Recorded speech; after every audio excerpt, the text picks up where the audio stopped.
지금 우리 사랑방 전도 축제 기간을 보내고 있는데요. 오늘 이 복음의 5가지 언어라는 제목으로 우리가 이미 알고 있는 복음을 확인하고 또 더 풍성히 하고 또 우리 전해야 될 복음의 내용이 어떤 것인지 함께 알아가는 시간이 되면 좋겠습니다.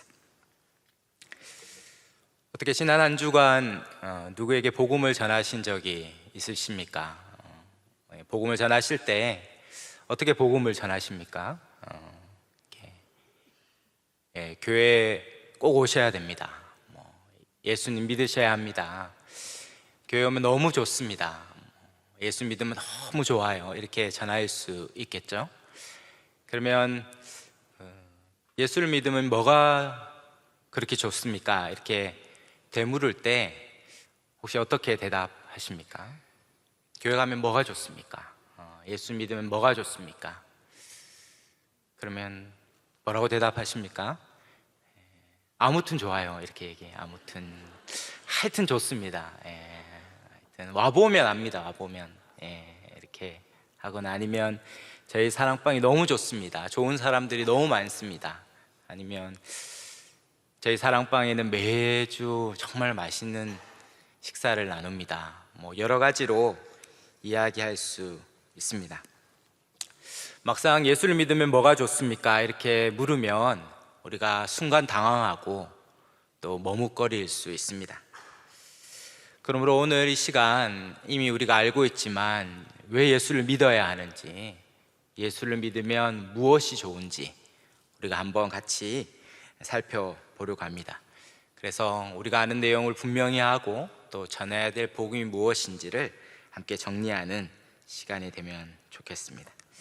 베드로전서 3장 15절에 보면 너희 마음에 그리스도를 주로 삼아 거룩하게 하고 너희 속에 있는 소망에 관한 이유를 묻는 자에게 대답할 것을 항상 준비하되 온유와 두려움으로 하고.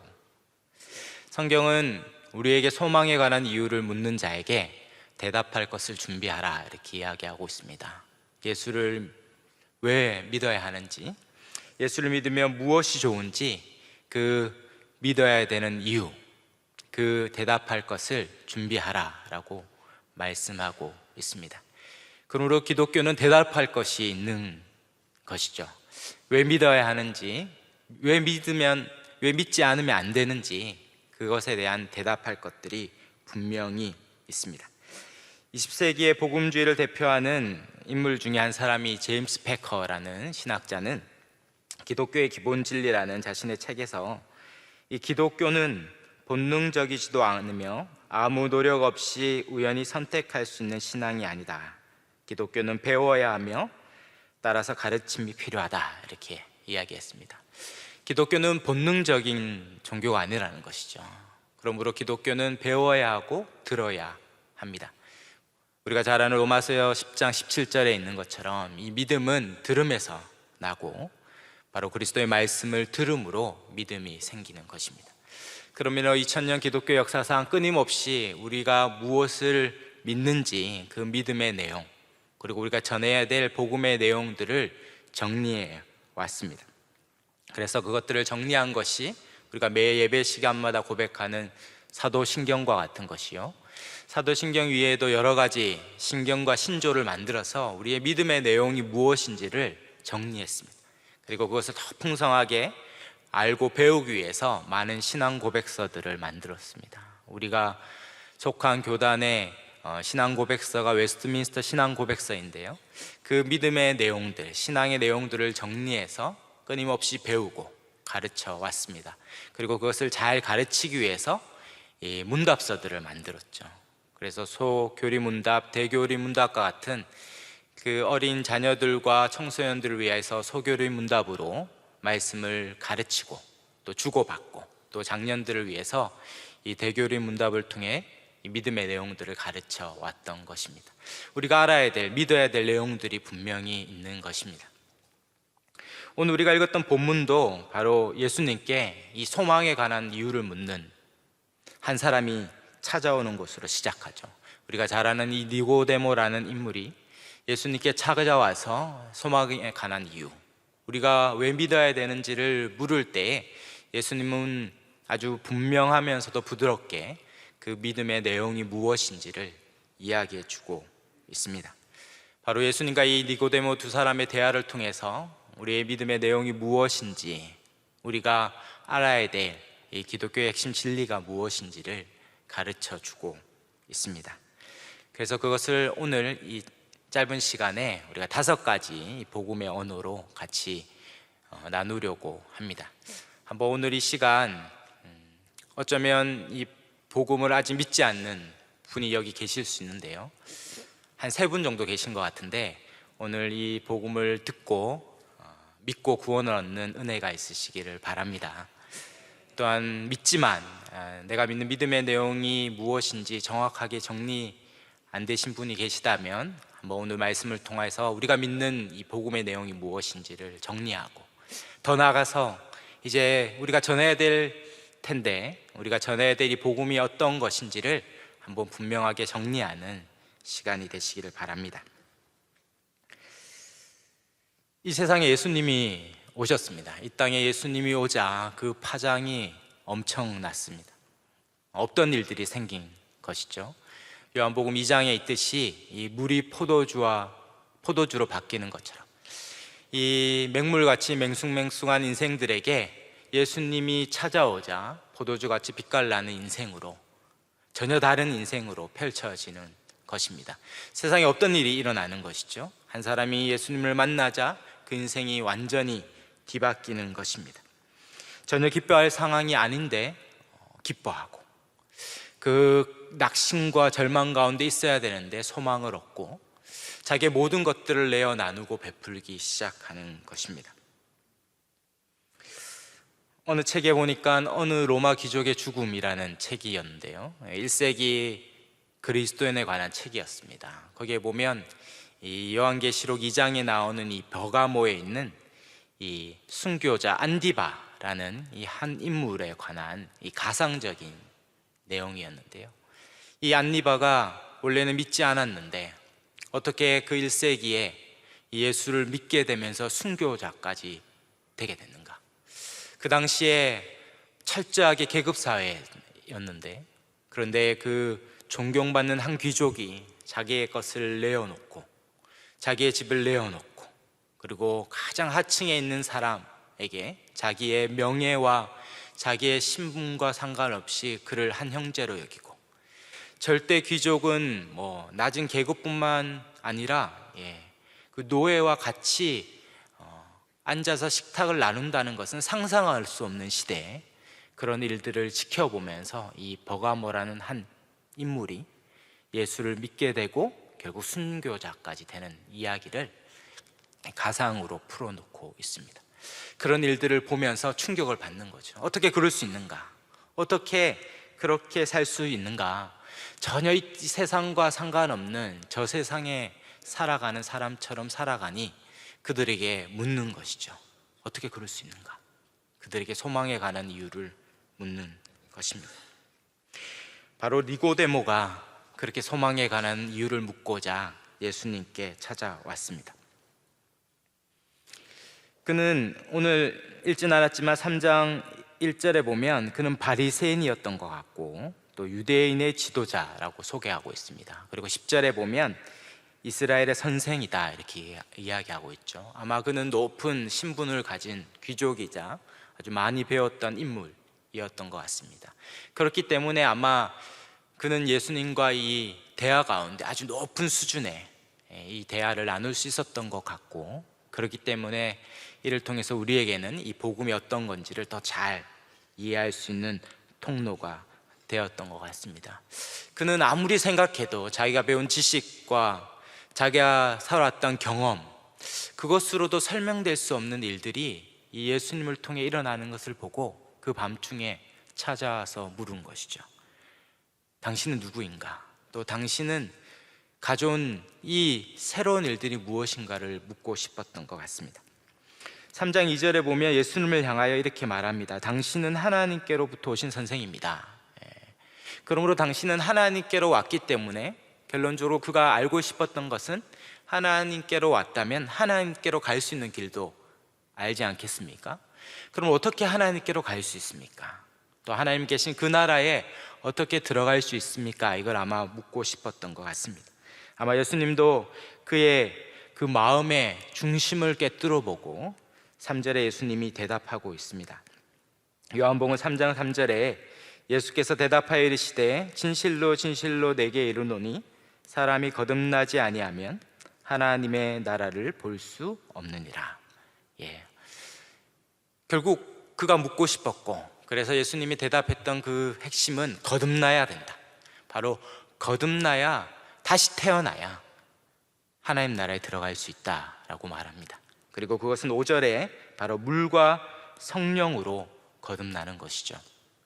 그 안에 많은 내용들이 있지만, 참 너무 중요한 내용들이 있지만, 그것을 뛰어넘어서 13절, 14절에 가서 결국 예수님이 말하는 것은 14절, 15절에 결국 광야에서 뱀을 든 것처럼 인자도 들려야 하느니 이는 그를 믿는 자마다 영생을 얻게 하려 하심이라. 결국 그 나라에 들어가는 길은 바로 예수님을 믿음으로 이 영생을 얻을 때에만 가능하다라고 말하는 것입니다. 요한복음에 처음 이 영생이란 단어가 나오는 장면인데요, 이 영생이라는 것은 한자로는 길령의 날생자, 긴 생명, 그래서 영어로 eternal life, 영원한 생명 이렇게 번역될 수 있지만, 실상 이 영생은 다른 말로 하나님 나라의 생명, 하나님의 생명인 거죠. 바로 이 땅의 생명이 아니라 저 세상의 생명을 얻어야 그 나라에 들어갈 수 있다라고 말하는 것입니다. 그러므로 이 생명을 어떻게 얻을 수 있는가? 그것은 바로 예수님을 믿을 때 바로 그 나라에 들어갈 수 있는 이 생명을 얻을 수 있다, 이렇게 이야기하고 있는 거죠. 예수를 믿을 때 이 생명을 얻을 수 있습니다. 그러면 예수를 믿는다는 것은 도대체 무엇인가, 이렇게 물어야 되지 않겠습니까? 예수를 믿는다는 것은 무엇입니까? 예수를 믿어야 됩니다 할 때 그 예수를 믿는 그 믿음의 내용이 있지 않겠습니까? 요걸 믿어야 영생을 얻습니다. 하나님 나라 천국에 들어갑니다. 이것은 믿어야 되고, 요만큼을 믿어야 되고, 아니면 어느 정도만큼 믿어야 하는가, 어느 강도로 믿어야 되는가, 이것을 물어야 되지 않겠습니까? 이것이 우리의 생사를 결정하는 일이라면 무엇을 믿어야 되는지를 물어야 하는 것이죠. 그럴 때 2000년 기독교 역사 가운데 이 믿어야 될 내용, 구원받기에 필요한 믿음의 내용을 정리해 놓은 것입니다. 그것을 몇 가지 이렇게 이야기할 수 있죠. 사도신경처럼 12가지 이렇게 이야기할 수 있는데, 오늘 특별히 그것을 5가지로 요약해서 같이 나누려고 합니다. 물론 6가지, 7가지 이렇게 말할 수 있지만, 적어도 요 5가지를 믿고 동의할 때 그 사람이 하나님 나라에 들어가는 생명, 구원을 받을 수 있습니다. 물론 6가지도 되고 7가지도 될 수 있죠. 그리고 약간 교파마다 강조점이 다를 수 있습니다. 그러나 적어도 이 5가지는 동의해야 되는 것이죠. 조금 장로교가 다르고 침례교가 다르고 감리교가 다를 수 있지만, 우리가 다른 교파를 이단이라고 얘기하지 않는 것은 다른 게 있지만, 그러나 적어도 같은 공유되는 믿음의 내용, 이것을 인정하기 때문에 우리는 거기에도 구원이 있다, 이렇게 이야기합니다. 그러나 반대로 영생교나 구원파나 수많은 이단들이 있는데, 그들도 예수님도 얘기하고 영생도 얘기하고 구원파니까 구원도 얘기하겠죠. 그러나 그들은 비슷하게 얘기하지만 이 믿음의 내용 중에 중요한 것이 다르기 때문에, 그래서 이단이죠. 다르리의 끝단. 몇 가지를 비슷한 걸 얘기하는 것 같지만 결정적으로 이 5가지 중에 적어도 하나 이상은 다르기 때문에 거기에는 구원이 없다라고 말하는 것입니다. 그럼 우리가 믿을 때 이 믿음의 내용을 정확하게 알아야 하는 거죠. 그리고 세례를 받을 때도 우리가 고백하는 4가지 질문도 이 믿음의 내용 안에 포함됩니다. 그리고 그것을 동의하고 예라고 대답했기 때문에 세례를 받고 구원에 인치는 표를 얻을 수 있는 것이죠. 그러므로 이 5가지가 뭔지 궁금하시죠? 제가 궁금하시라고 여기까지 이야기했는데, 이 5가지가 이미 여러분이 아시는 거예요. 이미 여러분이 읽고 암송도 하고 있는 이 요한복음 3장 16절에 다 담겨 있습니다. 우리 같이 한번 읽어볼까요? 다시 암송하시는 분은 암송 한번 해볼까요? 요한복음 3장 16절 시작. 하나님이 세상을 이처럼 사랑하사 독생자를 주셨으니 이는 그를 믿는 자마다 멸망하지 않고 영생을 얻게 하려 하심이니라. 이것이 너무 중요한 성경의 암송 구절이라고 말할 만큼 이 3장 16절이 중요한 이유는 바로 여기에 우리가 믿어야 될 믿음의 내용이 압축적으로 요약되어 있기 때문입니다. 그것을 5가지로 요약하면 이런 것입니다. 첫 번째는 창조, 두 번째는 죄, 세 번째는 십자가, 네 번째는 믿음, 다섯 번째는 영생입니다. 창조, 죄, 십자가, 믿음, 영생. 이것이 적어도 우리가 믿어야 될 믿음의 5가지의 복음의 핵심이라는 것이죠. 이것이 요한복음 3장 16절에 들어있어요. 첫 번째 창조는 뭡니까? 하나님이 세상을 이처럼 사랑하사, 바로 하나님의 사랑의 창조인 것이죠. 그리고 두 번째는 뭡니까? 명시적으로 들어있진 않지만 독생자를 주셔야 하는 요청되는 문제가 바로 두 번째 죄 때문입니다. 그리고 세 번째는 바로 독생자를 주신 십자가이시고, 네 번째는 그를 믿는 자마다 그 믿음이요, 다섯 번째는 믿음으로 얻는 영생이시죠. 그래서 창조와 죄, 십자가, 믿음, 영생. 한번 30초 드릴까요? 5가지 딱 같이 해볼까요? 5가지, 복음의 5가지 언어인데요. 해보겠습니다. 시작. 창조, 죄, 십자가, 믿음, 영생. 이것이 우리가 믿어야 될 내용이요, 우리가 전해야 될 복음의 내용이다라는 것입니다. 이것은 수십 시간, 수백 시간 동안 설명해도 모자랄 만큼 풍성한 복음의 내용을 담고 있습니다. 성경 전체가 어쩌면 이에 대한 내용이죠. 4박 5일 동안 아무리 전해도 부족할 만큼의 복음의 내용일 뿐만 아니라 이것은 단 10분간 요약해서 전할 수 있는 내용이기도 합니다. 그래서 어떤 분을 계속 만날 수 있다면 그분에게 매주마다 만나서 이 복음을 순차적으로 전할 수도 있고, 아니면 단 10분, 30분밖에 없다면 그것을 요약해서 전할 수도 있습니다. 사도 바울이 때를 얻든지 못 얻든지 힘써 전하라 했기에 우리는 기회가 있는 대로 이 복음의 내용을 그 기회와 상황에 맞게 전해야 하는 것입니다. 아마 여러분이 여러 번 들었던 복음이시고, 또 저도 수백 번 전했던 이 복음의 내용인데요, 한번 같이 이제 얼마 시간 안 남았는데 이 남은 시간 동안 같이 내용을 정리하고 또 필요한 복음의 논리, 내용들을 자기 것으로 삼아서 믿고 또 전하기를 주의 이름으로 축원합니다. 첫 번째는 창조입니다. 하나님의 선하시고 기쁘신 창조입니다. 하나님은 세상을 그의 사랑 가운데 창조하셨다는 것이 복음의 첫 번째 내용입니다. 바로 기독교는 신이 있다라고 믿습니다. 세상에 많은 사람들이 신이 없다라고 믿는 사람이 태반인 것 같지만 또 신이 있다고 믿는 사람도 꽤 많고, 놀랍게도 21세기 과학이 최첨단이 가는 시대임에도 불구하고 무신론자보다 유신론자가 더 많아지고 있는 것이 통계적으로 드러나고 있습니다. 특별히 저 아시아와 저 아프리카에 아주 급속하게 유신론자들이 더 많아지고 있습니다. 세상은 46억 년이라는 시간이 지나서 저절로 만들어진 것이 아닌 것이죠. 시간이 지나면 우주가 생기고, 갑자기 지구와 태양계와 지구가 생기고, 지구에서 물에서 생명체가 생겨서 이런 아주 고도로 아주 세밀한 이 인간이 만들어졌다는 것은 정말 믿기 어려운 사실입니다. 그것은 어쩌면 시간에게 신적인 절대성을 부여한 것과 같은 것이죠. 46억 년이 지나면 이런 정교한 세상과 사람이 만들어질 수 있다라고 믿는 것입니다.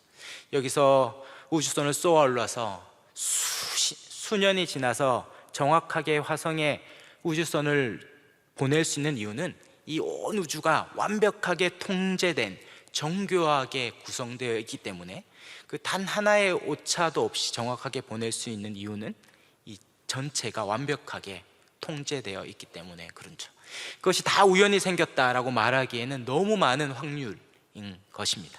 어쩌면 그것은 갑자기 철덩어리가 바다에 떨어졌는데, 실상 누가 던졌는지도 모르는데 철덩이가 떨어졌는데 갑자기 철덩어리가 46억 년이 지나자 갑자기 점점점 길어지다가 안에 공간이 생기고 엔진이 생기고 프로펠러가 생겨서 떠다니는 잠수함이 되었다라고 믿는 것과 같습니다. 너무 말도 안 되는 얘기라 반응이 없으신데, 46억 년이 지나면 잠수함이, 철덩어리가 잠수함이 될 수 있다고 믿는 게 말도 안 되지만, 그보다 더 정교한 이 사람이 46억 년이 지나면 만들어질 수 있다는 것은 놀라운 믿음인 것이죠. 그러므로 이것은 다 우연이죠. 우연의 우연이 반복되다 보면 될 수도 있다라는 또 하나의 신앙에 불과합니다. 그러나 성경은 성경을 펴면 시작부터 선언하고 있죠. 창세기 1장 1절에 태초에 하나님이 천지를 창조하셨다. 바로 창조주 하나님으로부터 시작합니다. 그는 기쁨의 창조, 복된 창조, 우리를 사랑하사 세상을 지었다라고 말합니다.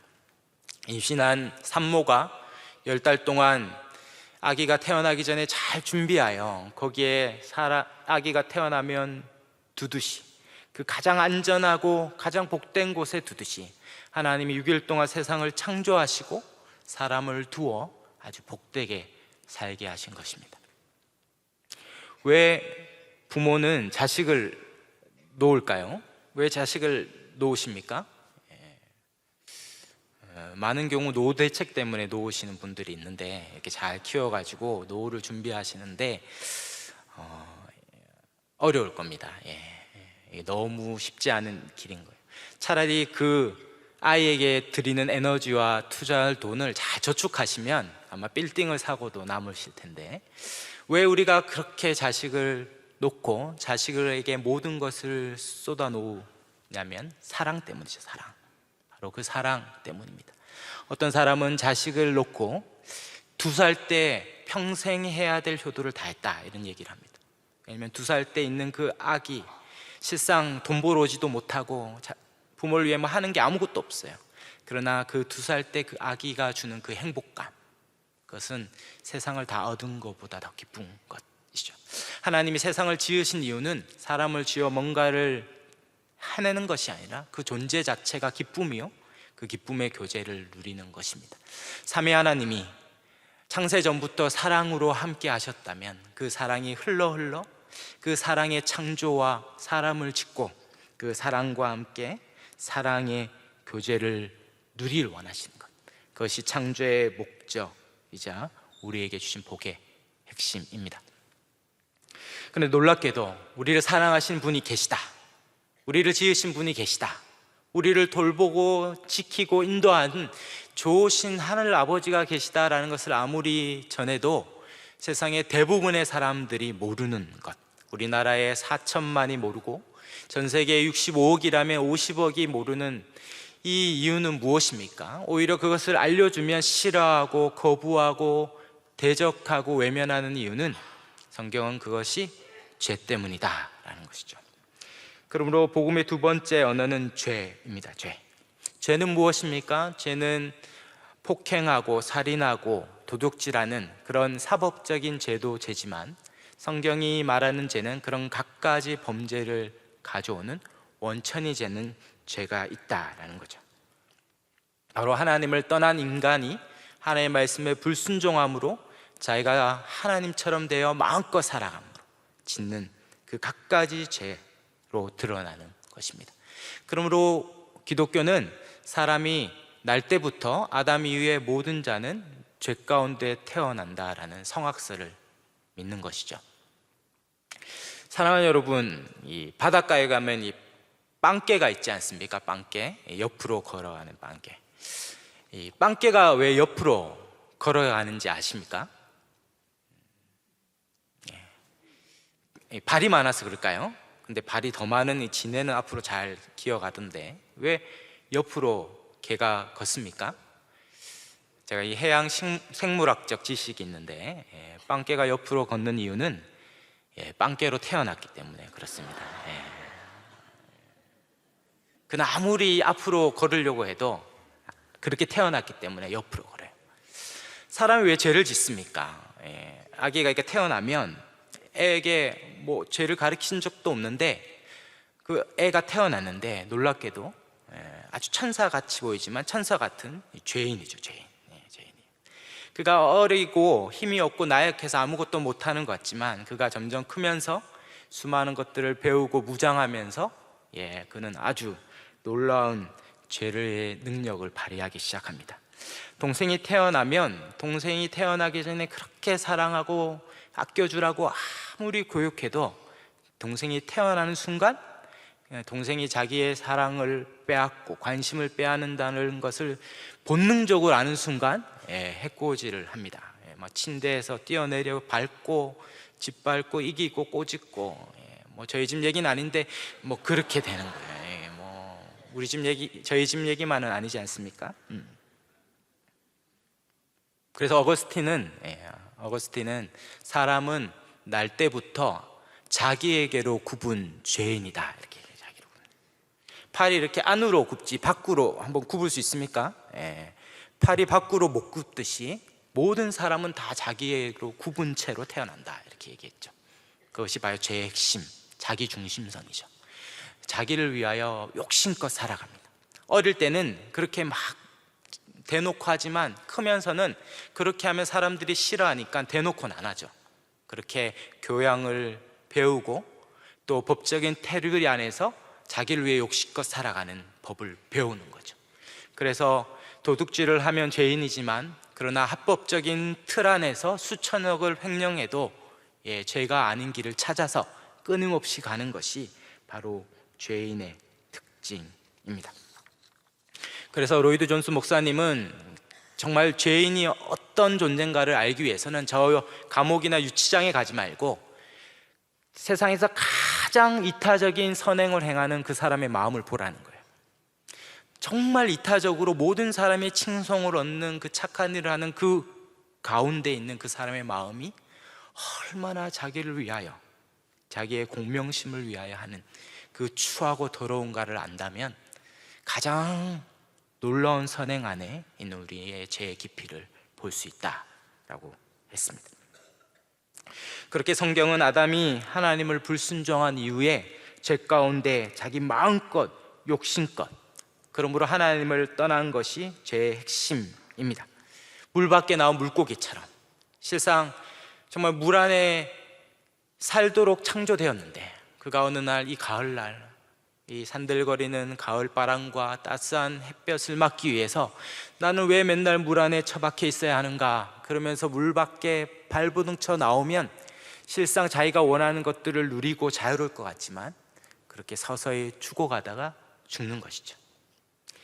나무가 왜 나는 맨날 땅에 이렇게 처박혀 있어야 되는가, 나도 마음껏 자유롭게 다니고 싶다, 그러며 자기의 뿌리를 뽑고 그렇게 다니면 자유롭고 행복할 것 같지만, 뿌리가 뽑힌 나무는 오늘 여기에 있는 강단에 장식한 꽃들처럼 정말 아름답지만, 그러나 우리가 다 잘 알듯이 이것이 시들어가고 죽는 것입니다.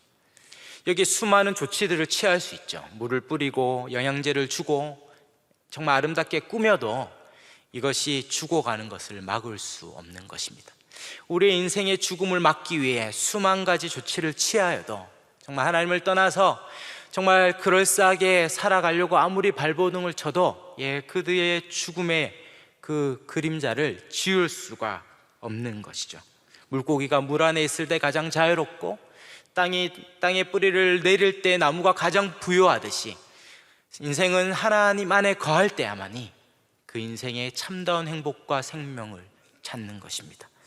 그러므로 죄는 하나님을 떠나는 것이요, 인생의 행복은 끊임없이 에덴의 동쪽으로 주님께로 돌아가는 것입니다. 그러지 않는 한 우리의 인생의 참다운 행복을 찾을 길이 없는 것이죠. 그러나 어떻게 해야 됩니까? 우리가 제 발로 하나님을 떠났고 또 아무도 그것을 돌이킬 수 없다면 우리의 행복은 유연한 것 같습니다. 그런데 놀랍게도 우리가 떠났는데 하나님 편에서 우리를 구원할 일들을 시작하기 했습니다. 하나님 편에서 자기를 떠난 인생들을 그냥 두지 않고 그냥 끝장내면 되는데, 그런데 하나님은 자기의 백성을 사랑하되 끝까지 사랑하기로 했죠. 실상 아담이 죄를 지으면 반드시 죽으리라 했다면 죽이고, 이제 안 되겠다 하면 이제 아담 말고 요담, 여담 이렇게 새로 창조해서 새롭게 시작하시면 되는데, 그렇지 않고 깨어진 것들을 오히려 새롭게 새 거를 새롭게 만드는 게 훨씬 쉬운데, 이 깨어진 파편들을 가지고 다시 수습하여 새롭게 만들어 가시는 일들을 하시는 것이죠. 하나님이 회복해 하시는데 어떻습니까? 그냥 이제 죄 없다, 내가 너무 사랑하니까 이제 죄 없는 걸로 치고 다시 시작해보자, 이렇게 하실 수 없는 거예요. 왜 그렇습니까?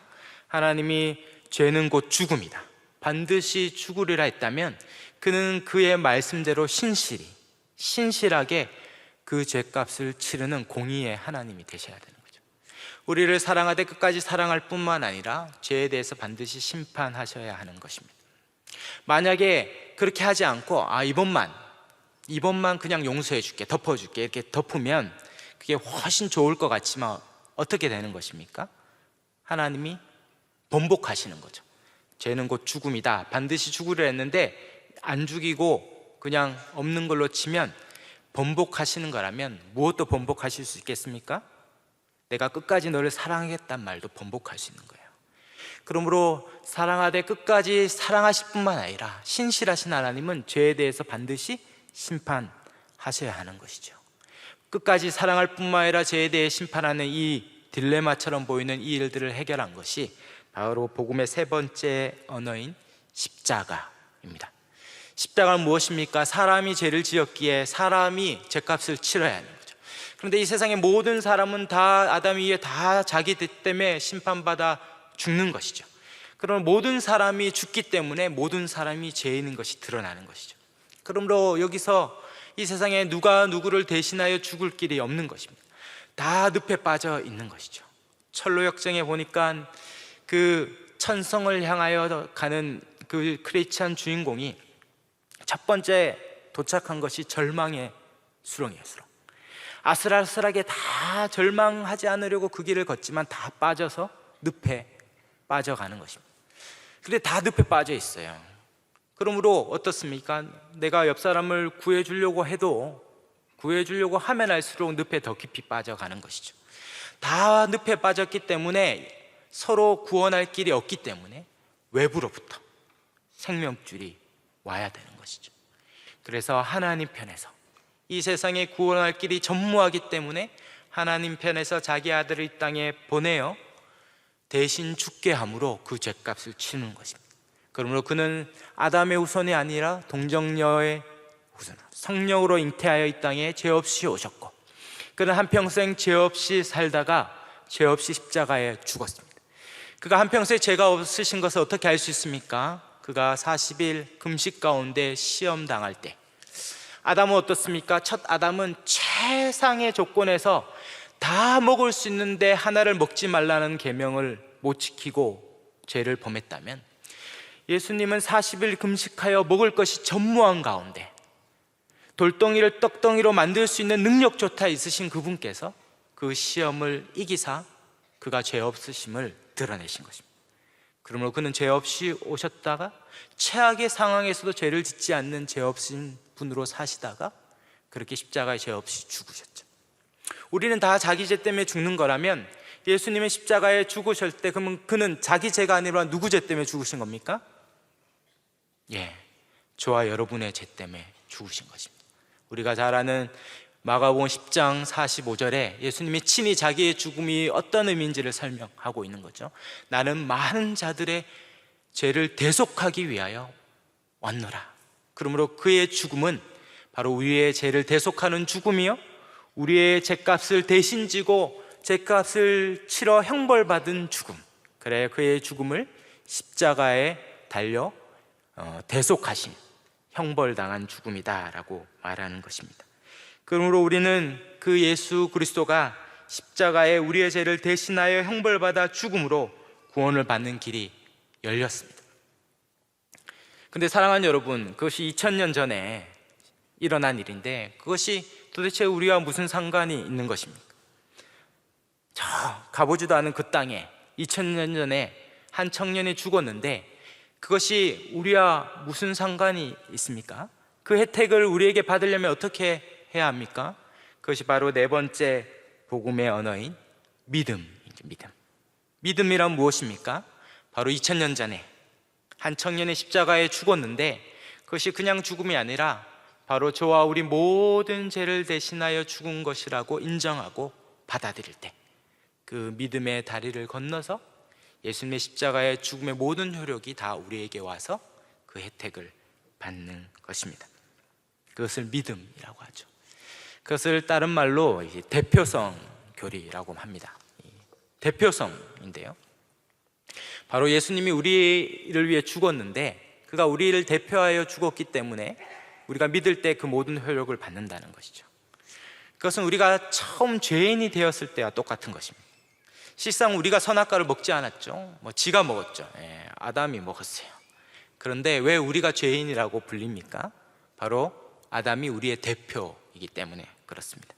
그는 실상 아담이 죽은 것이 아니라 하나님이 아담을 인류의 대표, 그래서 아담이란 단어가 다른 말로 그 뜻이 사람이란 뜻이거든요. 그러면 아담이 인류의 대표로 하나님께 여기셔서 그가 죽으면 그 대표 안에 우리가 다 들어가는 것입니다. 김연아 선수가 금메달을 따면 김연아 금메달 하나 이렇게 하지 않고 대한민국 금메달 하나가 되는 이유는 바로 그가 대표 선수이기 때문에 그렇죠. 그러므로 우리가 기뻐하는 것입니다. 그러므로 아담이 죄를 지은 것은 바로 우리의 대표로 지은 것이기에 우리는 태어날 때부터 아담 안에 태어나 아담의 죄 가운데 태어나고 각자 자기 죄 가운데 살다가 아담과 동일하게 죽을 수밖에 없는데, 근데 하나님께서 두 번째 대표 선수를 보내신 거죠. 그래서 성경은 예수님을 향하여 둘째 아담, 마지막 아담 이렇게 부릅니다. 우리는 실상 예수님처럼 완벽한 순종을 하지도 않았고 예수님처럼 죄가 없으신 것도 아니에요. 우리는 죄덩어리요 죄밖에 없죠. 그러나 예수님이 우리에 대신하여 그 죄를 다 지시고 죽으실 때 우리가 믿는 그 순간 성령께서 우리 가운데 오셔서 우리를 2000년 전에 데려가셔서 예수님이 죽을 때 우리도 죽고 그가 죄 가운데 하나님의 진노와 저주로 죄값을 다 치를 때 우리도 그 믿음 안에 속하여 죄가 다 치러져서 예수 안에 그 구원을 얻게 되는 것이죠. 그것이 믿음이 주는 복입니다. 정말 이 믿음으로 이 모든 것을 받았다는 게 믿어지십니까? 세상 내가 한 게 아무것도 없는데 믿었다. 지금 제가 한 게 아무것도 없잖아요. 믿었다는데 그게 온다는 게 믿어지십니까? 어떻게 이게 사실인 줄 증명할 수 있습니까? 그것이 마지막 다섯 번째 부활, 영생 때문인 것이죠.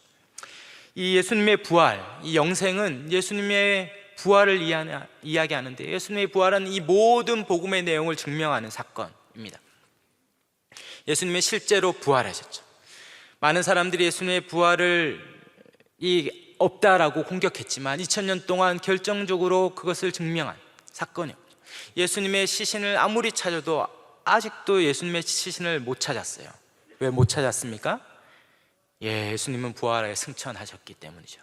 그는 빈무덤으로 오늘도 있습니다. 어떤 사람은 예수님이 죽지 않고 기절했다가 일어났다라고 말하는데 그런 사람은 창으로 찔러야 돼요. 정말 살아날 수 있는가? 불가능합니다. 불가능하죠. 예수님은 그 십자가의 가루 형틀도 들을 수 없을 만큼 채찍을 맞아서 걸을 수도 없어서 그 옆에 괜히 있다가 구레네 시몬이 십자가의 가루 형틀을 들고 가다가 골고다 언덕을 같이 올랐죠. 그리고 예수님의 십자가에 못 박혀서 그렇게 죽었습니다.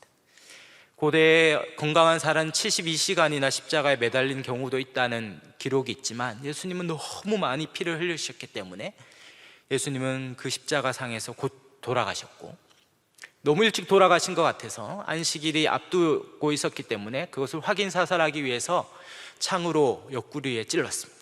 밑에서부터 창을 찔러 심장을 터뜨려서, 사람이 죽으면 심장 주위에 이 물이 고이게 되거든요. 그래서 피가 먼저 나오고 물처럼 보이는 액체가 나옵니다. 확실히 죽었죠.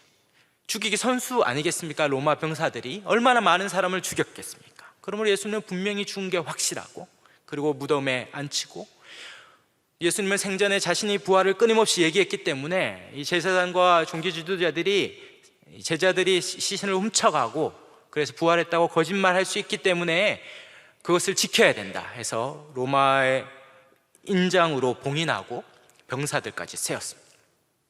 그런데 안식일이 지난 부활의 아침에 예수님이 부활하셨죠.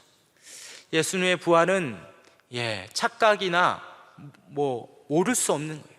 예수님이 부활한 이후에 40일 동안 수많은 사람들이, 적어도 성경에 기록한 내용으로 보면 11번 이상 예수님의 부활을 목격했습니다.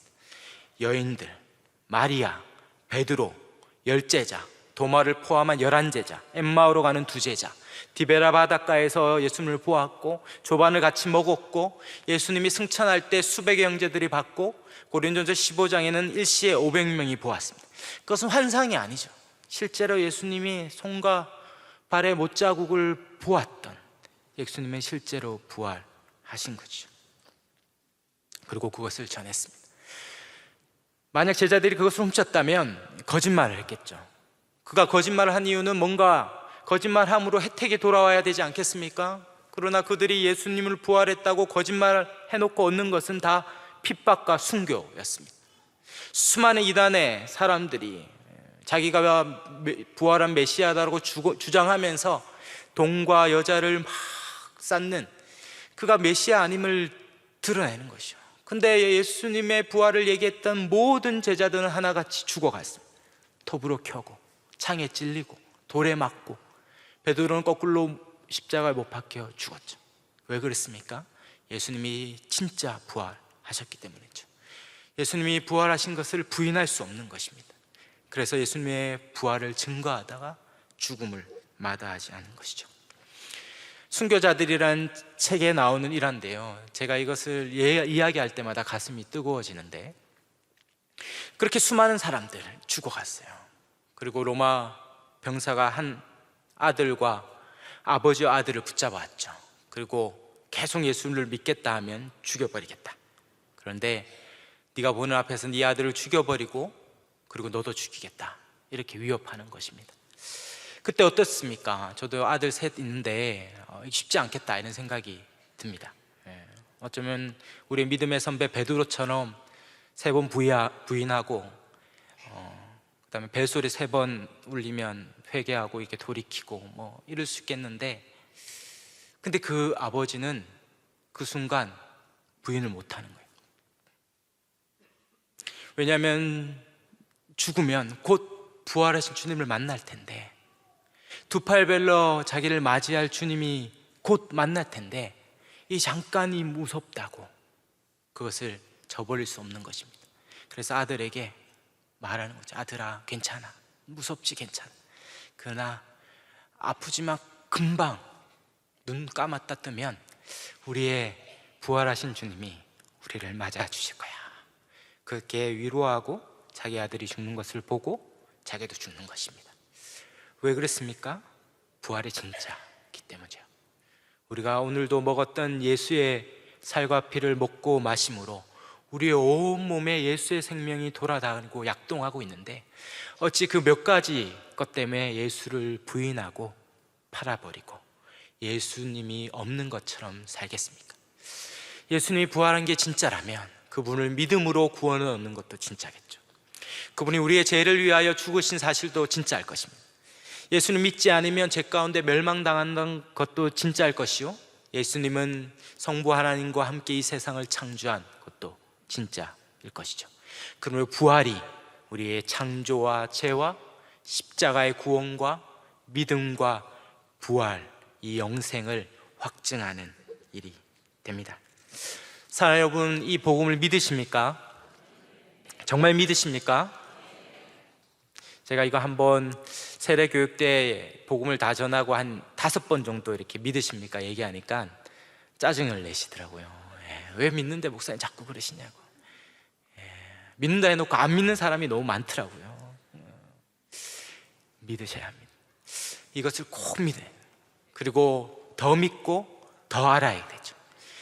알아도 하염이 없고, 아무리 알아도 어떤 신학자는, 내가 아는 20세기 가장 유명한 신학자인데, 그는 자기가 아는 하나님에 대해 지식은 저 우주에 점 하나를 찍는 것보다 못하다 이렇게 말할 만큼 하나님에 대한 그 지식과 그 사랑과 은혜는 한이 없이 부유하고 다함이 없는데, 우리가 이것을 알아가야 되지 않겠습니까? 저는 천국에 가도 그것을 아는 것을 끊이지 않는다라고 생각합니다. 알면 알수록 너무 좋은 거예요. 그리고 이것을 알았다면 전해야 하는 것이죠. 전해야 합니다. 증거해야 합니다. 왜 세상 사람들이 하나님이 없다 말합니까? 그들은 감각이 죽었기 때문이죠. 그 무감각함을 복원시켜야 합니다. 하나님에 대한 감각이 없는 것이죠. 어떤 사람은 보여주면 믿겠다, 하나님 보여주면 믿겠다 하는데, 실상 우리는 보는 것만 믿는 건 아니거든요. 할 때 이 소리가 있는 것을 우리는 알지 않습니까? 왜? 청각이 있기 때문에 아는 것이죠. 바람이 부는데 어떻게 압니까? 촉감이 있기 때문에 아는죠. 맛있는 냄새가 나는 것을 보이지 않지만 어떻게 합니까? 후각이 있기 때문에 알듯이, 하나님이 있다는 것을 어떻게 합니까? 우리의 영적인 감각이, 이 식스센스, 이 6번째 감각, 이 육감이 회복되어야 아는데 그들은 죽어있죠. 그래서 그들에게 보여줘야 되죠. 근데 어떻게 보여줘야 합니까? 어떻게 살려야 됩니까? C.S. 루이스는 어떻게 하나님을 알 수 있는가? 그럴 때 이렇게 얘기했어요. 우리가 여름 대낮에 태양이 하늘에 있다고 믿는 것은 그 태양을 명확히 볼 수 있기 때문이 아니라 다른 모든 것을 볼 수 있기 때문이다. 이렇게. 우리가 대낮에 태양이 있다는 걸 어떻게 압니까? 이 세상이 보이기 때문에 태양이 있구나라는 걸 아는 거죠. 하나님이 있다는 걸 어떻게 합니까? 바로 저와 여러분, 여기에 있는 저와 여러분 때문에 아는 거죠. 하나님이 있다고 믿는 사람들, 전혀 다른 세계와 삶을 살아가는 사람들, 이 세상의 부모로부터 받은 생명이 아니라 하늘 생명으로 살아가는 사람들, 세상에 없던 일들이 일어나는 것들을 통해서 이 세상이 전부가 아니구나, 딴 세상이 있구나, 딴 생명이 있구나, 그렇게 알고 믿는 것입니다. 그러므로 그것을 믿고 그것을 믿음으로 전하며 살아서 증명하는 부활의 증인, 새 생명의 증인, 그 하나님의 사람들이 다 되시기를 주의 이름으로 축원합니다. 아멘.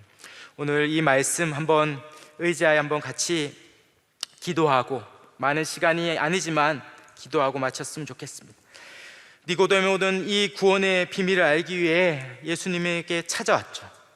그리고 소만에 관한 이유를 물었을 때, 대답했을 때 그는 변화된 것 같습니다.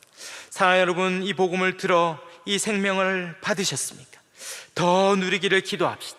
그리고 아직 이것을 모르는 자들이 있습니까? 그것을 전하기에 힘쓰시다. 이 진짜 생명이 있다.